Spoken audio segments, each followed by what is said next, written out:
And that was a little later too, which I think is a natural thing, you know. Suddenly we've got lives. Ringo Starr spent his entire life wearing a smile for the cameras and the crowds, but underneath that cheerful exterior was a man carrying deep wounds that he rarely spoke about publicly. For many years, he harbored private resentment towards someone who had once been close enough to be considered family, someone whose decisions left a mark more painful than any criticism he ever received from journalists or music critics. The man the world knew for his peaceful demeanor, his sense of humor, and his calm personality eventually revealed that one particular name troubled him more than all the others combined. When you discover who this person was, the story behind their relationship will completely change how you understand Ringo as both a person and an artist. Ringo Starr came into this world as Richard Starkey in Liverpool during wartime, and his early years were defined more by illness than by any connection to music. When he was just 6 years old, peritonitis brought him dangerously close to death and forced him to miss more than a year of school. At 13, tuberculosis confined him to a sanatorium for 2 full years, leaving him quiet, socially withdrawn, and significantly behind other children his age in terms of education and development. Those lost years created a deep sense of insecurity that would stay with him well into his adult life, a persistent feeling that everyone around him was smarter, stronger, and more capable than he was. What ultimately saved him during this difficult period was a small drum that the nurses gave him as a distraction. That simple instrument gradually evolved from a way to pass time into a genuine passion, and eventually it became his lifeline to a different kind of future. By the time the early 1960s arrived, the Beatles had tremendous raw energy and potential, but they were missing the solid rhythmic foundation that could elevate their music beyond the small pubs and clubs of Liverpool. Meanwhile, Ringo had built a reputation as a steady, reliable drummer who was already well respected in his band, Rory Storm and the Hurricanes. When the Beatles' producer at EMI Records expressed his dissatisfaction with their current drummer, Pete Best, the decision to make a change became inevitable.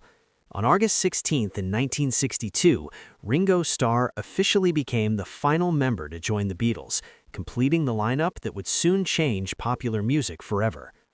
The fans embraced him almost immediately, but the music industry was far less welcoming. Newspaper headlines mocked him as nothing more than the luckiest drummer who ever lived. Music critics made jokes suggesting he could barely keep time, and the press quickly labeled him as the least talented member of the Beatles before he even had an opportunity to demonstrate what he could really do. What made this situation even more difficult was how painfully aware Ringo was of the hierarchy that existed within the band itself. John Lennon and Paul McCartney stood as the songwriting gods who created most of their material. George Harrison was the frustrated genius, constantly fighting for more space to showcase his own compositions, and Ringo, being the newest member, the replacement for the previous drummer, and someone with a relatively thin professional resume, often felt like his role was simply to smile for the cameras, keep the beat steady, sing an occasional novelty song, and otherwise stay out of the way of the more prominent members. Even what should have been a triumphant moment for him, playing drums on their single Love Me Do, turned into something humiliating when producer George Martin brought in a session drummer named Andy White because he did not yet trust Ringo's abilities. Many years later, Ringo admitted that the sting from that experience never fully went away, once joking that he made George Martin apologize to him every single day. The message was crystal clear right from the very beginning of his time with the Beatles. He was needed to fill the drummer position, but he was not genuinely respected as a musician. This deep insecurity became the foundation that later made certain betrayals hurt far more intensely than they otherwise might have. Among all the people who caused Ringo pain throughout his life, the hurt inflicted by George Harrison was perhaps the most unexpected and difficult to understand. George was never loud or cruel or openly confrontational with Ringo. He did not mock him in public settings or belittle his contributions during studio sessions. Instead, the wound he created came in the form of distance, a quiet and cutting emotional distance that expanded year after year until the friendship Ringo had trusted more than any other began to feel like nothing more than an empty echo of what it once was.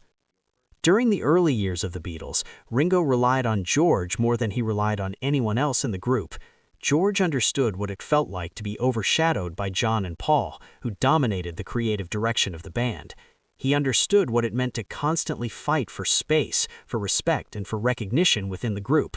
That shared experience created a bond that made George the closest thing Ringo had to a true confidant inside the band, someone who genuinely understood his position and his struggles.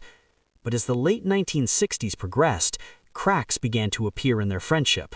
George increasingly turned his attention towards outside collaborators, musicians like Eric Clapton, Billy Preston, and Bob Dylan, who would later form the core group of performers at the Concert for Bangladesh in 1971. Ringo watched quietly as George created brilliant, emotionally complex music with all of these other musicians, but never seemed to reach out to include him in these projects. The pain he felt was not rooted in jealousy over George's success or his other friendships. It came from the feeling of being forgotten and left behind by someone he had always stood beside and supported throughout their years together. The worst moment in this deteriorating relationship came in 1968 during the recording sessions for the song While My Guitar Gently Weeps. Instead of relying on his own bandmate for the guitar work, George invited Eric Clapton to come into the studio and record the iconic guitar part that became central to the song's identity. For Ringo, this was not merely a creative choice or a simple collaboration. It felt like a message directed straight at him, a painful reminder that even inside the Beatles, even among people who were supposed to be like family, everyone was ultimately replaceable. Years later, Ringo bitterly whispered to a friend that apparently he was not the only person in the band who could be left behind when someone found better options elsewhere. After the Beatles officially broke up in 1970, the emotional distance between Ringo and George became even more painful to endure. George poured all of his creative energy into new albums, new collaborative relationships, and entirely new musical worlds that did not include Ringo. Meanwhile, Ringo struggled to establish himself as a credible solo artist in his own right, and he felt their bond slipping away with every month that passed. During one of their rare reunions, he half-jokingly told George that it seemed like George had the whole world available to work with, everyone except him. George only responded with a polite smile and offered no real explanation for why their musical partnership had faded so completely. That silence, more than any direct argument or harsh insult could have been, wounded Ringo in a way that he never spoke about openly in public. With John and Paul, the conflicts and disagreements were loud and obvious for everyone to see. But with George, the betrayal came through quiet withdrawal and absence, and that somehow made it unforgettable. Ringo had always deeply admired John Lennon.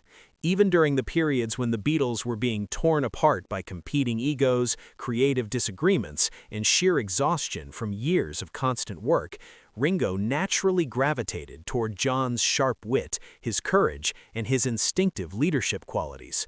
Standing behind John on stage felt like standing behind a genuine force of nature, someone with undeniable charisma and vision.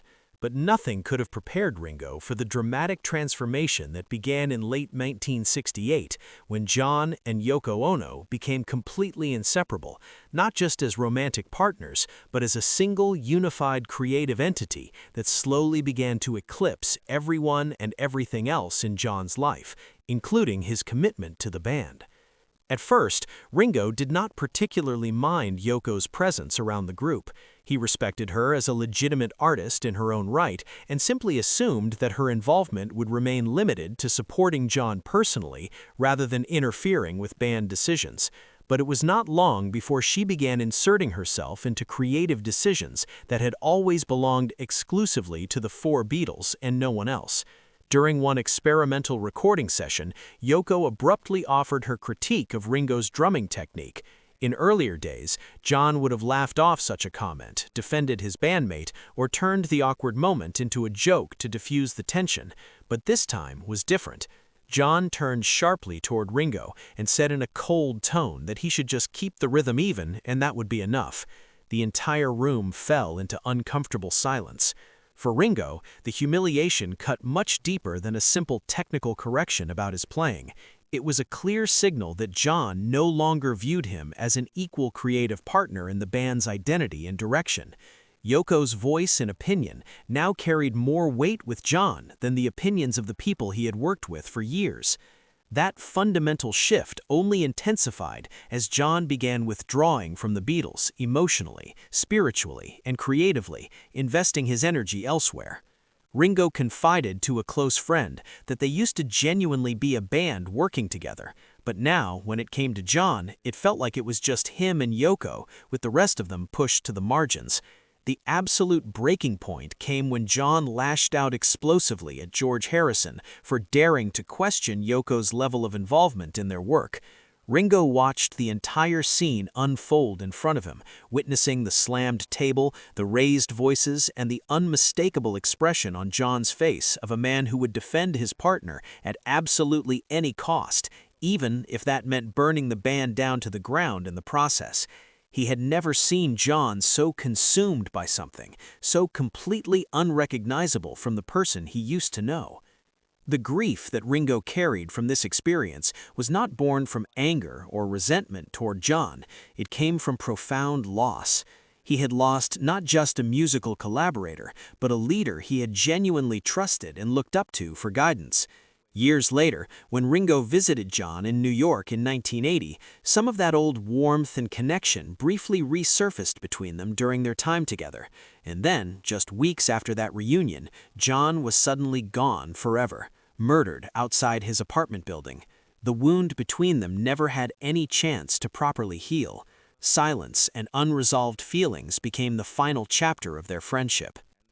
Of all the painful conflicts and tensions Ringo endured during his years inside the Beatles, none cut as deeply or as repeatedly as his relationship with Paul McCartney. Paul was undeniably brilliant, incredibly tireless in his work ethic, and intensely driven to achieve perfection, but his relentless perfectionism often came at a significant emotional cost for the people working around him. After Brian Epstein died unexpectedly in 1967, the band lost the one stabilizing force that had been holding them together through various conflicts and challenges. Paul naturally stepped into the leadership vacuum that Epstein's death created. What was originally meant to save the Beatles from falling apart instead became the very spark that accelerated their journey toward complete collapse, and Ringo was frequently the person who felt the painful sting of Paul's leadership style most intensely. In the recording studio, Paul's standards grew increasingly strict and his demands became sharper and less flexible. He wrote new material relentlessly, arranged every detail obsessively, and micromanaged absolutely everything from vocal harmonies to drum fills. For Ringo, who already carried the psychological weight of being perceived as the least talented member of the group, Paul's controlling nature only intensified a quiet fear that was always lurking in the back of his mind, the fear that he was not actually needed at all and could be replaced at any moment. The absolute breaking point came during the recording sessions for the White Album in 1968. Paul, growing frustrated with what he considered a too simple drumming pattern, made Ringo replay the same part over and over again, each time insisting on tiny corrections and adjustments. Then, without any hesitation or apparent awareness of how this might affect Ringo, Paul sat down at the drum kit himself and demonstrated exactly how he believed the part should be played. For Ringo, this moment was a deeply humiliating echo of the Love Me Do recording session 6 years earlier, when session drummer Andy White had been brought in specifically because George Martin did not trust Ringo yet. But this time, something fundamental inside Ringo finally snapped under the pressure. He stood up from behind the drums, walked deliberately toward the studio door, and said bitterly that they clearly didn't need a drummer anymore if Paul was going to play the parts himself. Then he simply disappeared from the studio and stayed away for 2 full weeks. The 3 remaining Beatles were genuinely stunned by his departure. They sent him flowers as an apology. They reached out to express how sorry they were. They begged him repeatedly to please return to the group. But Ringo's absence had exposed something crucial that they could no longer afford to ignore. Paul's leadership approach had transformed from collaborative guidance into something much closer to a dictatorship. Even after Ringo eventually returned to continue working with them, the crack that had formed in their relationship never truly healed completely. Every single time he sat down behind his drum kit after that incident, a small part of him could not help but remember the moment when Paul took his seat and played his parts, as if to prove that Ringo could be replaced whenever convenient. The irony of their story, looking back decades later, is that Paul would eventually become Ringo's closest surviving connection to the Beatles' legacy after the deaths of John and George. Paul inducted Ringo into the Rock and Roll Hall of Fame in 2015, and their friendship gradually softened considerably with the passage of time and perspective. But Ringo never completely forgot how it felt to be treated like a replaceable piece of machinery inside something he had helped build from the ground up.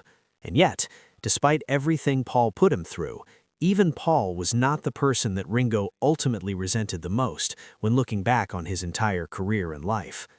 While the wounds inflicted by people inside the Beatles cut the deepest into Ringo's sense of self, there were people outside the band who left their own distinct marks on him. Some caused harm through arrogance and ego, others through chaotic behavior, and some simply by embodying everything he personally disliked about the music industry and rock culture. These encounters and relationships did not create the same kind of lifelong emotional scars as those caused by John, Paul, or George, but they definitely contributed to the accumulated bitterness that built up quietly in Ringo's heart over many years. Jim Morrison of The Doors was one such figure who irritated Ringo deeply. To the American public and music fans around the world, Morrison represented a mysterious poet, a dark rebel, and a rock icon who lived his entire life on the edge of acceptable behavior. But to Ringo, Morrison was simply a man performing his own gradual destruction while disguising it as legitimate art. Morrison would frequently appear on stage obviously drunk, forget lyrics to his own songs, scream incoherently at the audience, and collapse into complete chaos. Ringo, who had fought his way through devastating childhood illnesses and worked relentlessly hard to earn his place in the music world, absolutely despised what he saw as wasteful indulgence and lack of professionalism. He once muttered privately to someone that Morrison did not actually perform music, he performed his own downfall. And what bothered Ringo even more intensely was watching how the public seemed to worship this self-destructive behavior. Then there was Peter Sellers, whom Ringo worked alongside during the filming of The Magic Christian in 1969. Sellers had already established himself as an absolute legend in the world of comedy, yet on the movie set, he carried himself with an attitude like royalty visiting common people. He constantly demanded script changes to benefit his own scenes, adjusted filming to center everything around himself, and treated his co-stars like they were nothing more than supporting furniture meant to make him look better. When Ringo suggested a relatively small improvement that might make one particular scene feel more natural and authentic, Sellers shot him down immediately with a cold line, telling him to stick to playing his drums and let Sellers take care of the movies. That comment echoed every single insult Ringo had heard throughout his entire life, all the jokes about being the least talented Beatle, all the mocking headlines questioning his musical skills. Sellers became a living symbol of every door that had ever been closed in Ringo's face, simply because people underestimated him. Then there was Mick Jagger, whom Ringo worked alongside during the filming of Gimme Shelter in 1970. Jagger represented yet another kind of irritation for Ringo. Loud, flamboyant, and completely unrestrained in his stage presence, Jagger turned every single performance into theatrical chaos and spectacle. Ringo genuinely respected the Rolling Stones as musicians and as a band, but he did not respect what he perceived as unnecessary showmanship and attention-seeking behavior. He once grumbled to someone that the Beatles write actual music, while the Stones just dance around. To Ringo, Jagger perfectly embodied the ego-driven rock star persona that he personally despised and wanted nothing to do with. And then there was Keith Moon of The Who, who occupied a complicated position as both a friend and an exhausting presence in Ringo's life. Ringo genuinely admired Keith's exceptional talent as a drummer, but he absolutely dreaded spending time in his company outside of musical contexts. Moon's reckless behavior, which ranged from smashing hotel rooms to near-fatal stunts and pranks, constantly dragged Ringo into chaotic situations he never wanted any part of. Ringo later admitted that whenever he went out with Keith Moon, he genuinely never knew if he would make it home alive at the end of the night. Yet despite all of these various frustrations with different people throughout his career, none of these men were the person that Ringo truly hated more than anyone else in the world. That particular distinction belonged to someone entirely different, someone who had been inside the Beatles' inner circle, someone he initially trusted to help them, and someone whose betrayal continued to haunt him even decades after the fact. For all the wounds caused by John's personal transformation, Paul's need for control, George's emotional silence, and the various outsiders who irritated and frustrated him, there was only one man that Ringo openly admitted he could never fully forgive. This was not about ego or artistic clashes or personality conflicts. This was about someone who quietly and deliberately orchestrated the complete destruction of the only family Ringo believed he had ever truly belonged to. That man was Alan Klein. After Brian Epstein died suddenly in 1967, the Beatles drifted like a ship floating on the ocean without any captain to guide them. Money was mysteriously disappearing from their accounts. Their Apple Corps business venture had descended into complete chaos, and absolutely every decision they tried to make together turned into a bitter fight. In that state of vulnerability and confusion, Alan Klein appeared in their lives, presenting himself as smooth-talking and aggressive, promising confidently that he could fix absolutely everything that was going wrong. John fell for Klein's pitch first and signed with him. George followed shortly after. Ringo, feeling completely exhausted and desperate for any kind of stability in the chaos, also signed with Klein in 1969. He later admitted that he knew Klein was essentially a hustler, but he felt it was finally time he had someone hustling on his behalf for once. But underneath all of Klein's charm and big promises, he was carefully studying every single fault line and weakness that existed inside the band. He understood Paul's intense need for control over creative decisions. He recognized John's emotional volatility and unpredictability. He saw George's deep resentment about being overshadowed. And he identified Ringo's desperate desire for peace and stability, and Klein deliberately exploited each one of these vulnerabilities to serve his own interests. Suddenly, every business meeting became a 3-against-1 battle, with Klein actively fueling the divisions rather than healing them. When Paul refused to sign Klein's management contract because he had serious doubts about the man, Klein actively encouraged the other 3 Beatles to push forward without Paul's agreement. The result of this manipulation was absolutely catastrophic. It led to lawsuits, bitter accusations, and ultimately the final complete collapse of the Beatles in 1970. Only much later did Ringo finally understand the full truth of what had happened. Klein had systematically mismanaged their money, manipulated their contracts for his own benefit, and used the Beatles' existing internal tensions as leverage to increase his own power and control over them. By 1973, Klein was fired from his position and was under serious legal investigation. Ringo, who had once genuinely trusted this man to save them, felt physically sick with regret when he realized what had really happened. The man he believed could save the Beatles had actually destroyed them instead. Years later, Alan Steckler revealed a heartbreaking confession that George Harrison had shared with him privately. George had said that the only way the Beatles could ever possibly get together again would be if Alan Klein was not involved in any way. George said he was ready to reunite, and so was Ringo, but by the time this conversation happened, it was already far too late. The damage Klein had inflicted was completely irreversible and could never be undone. For Ringo, Klein was not just a bad manager who made poor business decisions. He represented the ultimate symbol of betrayal, the outsider who came in and deliberately exploited their weakest moments for personal gain. He was the man who shattered what had been the greatest musical brotherhood of the entire 20th century, and unlike the complicated feelings toward the other people who had hurt him, this particular wound never softened or faded even slightly with the passage of time.